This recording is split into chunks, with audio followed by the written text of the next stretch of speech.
Court hearing Tuesday how medical professionals agree the man accused of killing a 7-year-old Edmonton girl in May 2020 was going through some kind of psychosis. However, a forensic psychologist who spoke with 36-year-old David Moss in the weeks and months following his arrest told court how he does not believe Moss meets the criteria to be declared not criminally responsible, or NCR, in this second-degree murder trial. Now, warning, some of the details of this case are disturbing.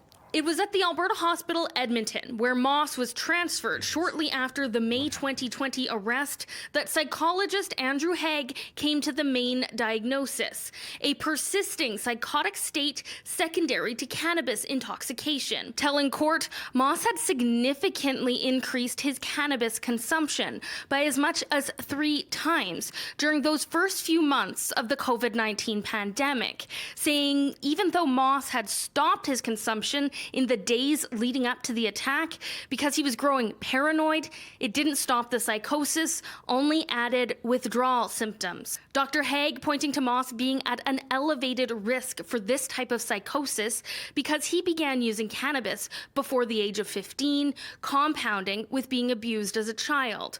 But on the question of blameworthiness under the criminal code, pointing to comments like this made to police after his arrest. I didn't want to do it either, right? Of course I didn't want to do this. Haig saying Moss still understood morality, even if he claims he was on a different spiritual realm, going through an awakening, finding no evidence that he didn't understand that taking scissors to the deceased's neck would result in homicide.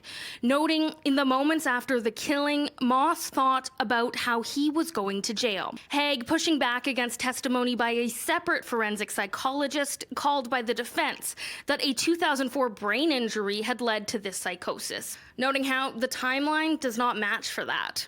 The judge-alone trial is in its final days and expected to wrap up this week.